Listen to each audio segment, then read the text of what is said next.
बहुत बड़ा दिन है, इसलिए बड़ा दिन है कि देश में जो देश के लिए बॉर्डर पर अंदर जो लोगों के लिए लड़ते हैं, हमेशा तैयार रहते हैं, डटे रहते हैं, यानी आर्म्ड फोर्सेस के जो जवान हैं, उनके जो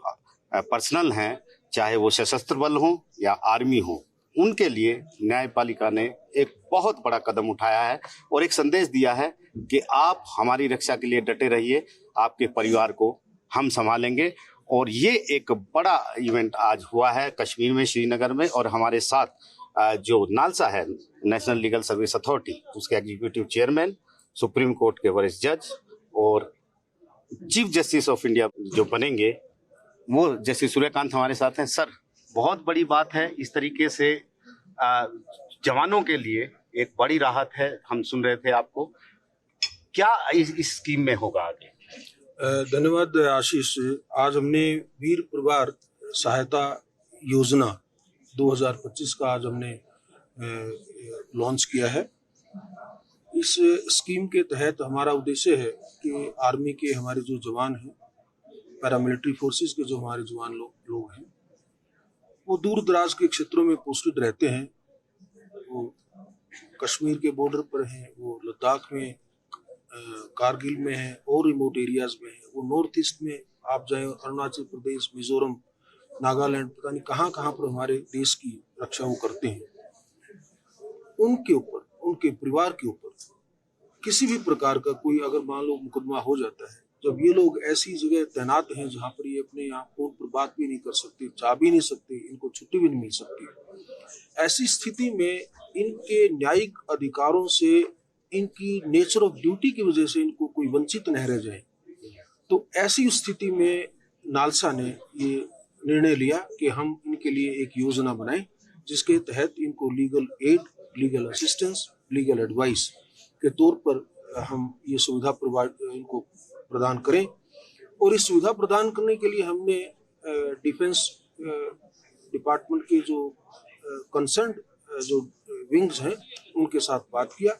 और जिला सैनिक बोर्ड में हम एक लीगल एड क्लिनिक से लेकर के राज्य सैनिक बोर्ड तक हम इसकी स्थापना करेंगे, जहां पर, और हमारा इसमें उद्देश्य ये है कि हम जो भूतपूर्व सैनिक हैं उन्हीं को ही, मालूम में से कुछ लोग लॉ की डिग्री करके एडवोकेट बन गए हैं, तो उनको हम लीगल एड काउंसिल एंगेज करें।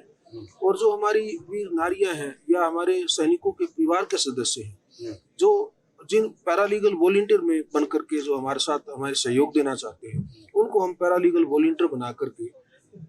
जिला सैनिक बोर्ड या राज्य सैनिक बोर्ड या किसी भी और रूप में जहां पर उनको हमारी लीगल सहायता की आवश्यकता है, वहां पर हम ये सारा लीगल एड प्रोवाइड करें। सबसे बड़ी बात यह है कि अभी तक जितने भी अभियान चलते थे उसमें दबे कुचले वर्ग, आदिवासी लोग, गरीब लोग, उनका जिक्र होता था। आज नालसा में एक नए वर्ग का निर्माण हुआ है, फोर्सेस का,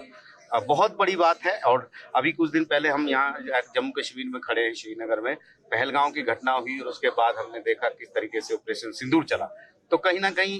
वो जो उस समय का माहौल था, क्योंकि अब पहले का जमाना नहीं है, सब टीवी पे दिखाई दे रहा था, सोशल मीडिया पे दिखाई दे रहा था किस तरीके से ड्रोन आ रहे थे, रॉकेट आ रहे थे, तो कहीं ना कहीं उसके पीछे ये भी एक वजह रही। नहीं, बिल्कुल रहा है। हमारी सेनाओं ने जो इस देश को जिस ढंग से गर्व महसूस कराया है, हमारी एक एक जनता जनार्दन ने, जिस तरह देश के हर नागरिक ने हमारी सेवाओं के ऊपर जो गौरव महसूस किया है और जिस ढंग से उन्होंने मुंह तोड़ जवाब दिया देश की हमारे इंटीग्रिटी पे, हमारे इनोसेंट लोगों पर, जिन लोगों ने कोई अत्याचार किया, कोई अटैक किया, उस स्थिति में जो हमारा रिस्पॉन्स रहा, उसको लेकर के सारा देश एक इमोशनल रूप से, एक राष्ट्रीयता के से भाव से लेकर उनके साथ जुड़े, उनके साथ उनको मान सम्मान मिला। तो ऐसी स्थिति में और इस माहौल में हमें लगा कि जब ये लोग इतना देश के लिए कर रहे हैं, दूर दराज के क्षेत्रों में बैठ करके, बॉर्डर में बैठ करके, तो हमें इनके दूर दराज के गाँव में जहाँ से बिलोंग करते हैं, इनके क्षेत्र में, वहाँ पर हमें इनको ये सहायता प्रोवाइड करनी चाहिए। तो एक बहुत बड़ा कदम है और एक अनूठा कदम है, और हम भी शुभकामनाएं देंगे कि जो नालसा है वो देश के जो जवान हैं, जो हमारी रक्षा करते हैं, उनके लिए आगे काम करता रहे। बहुत बहुत धन्यवाद सर, हमसे बात करने के लिए। एनडीटीवी से श्रीनगर से कैमरा पर्सन आमिर भट्ट के साथ आशीष भार्गव, एनडीटीवी।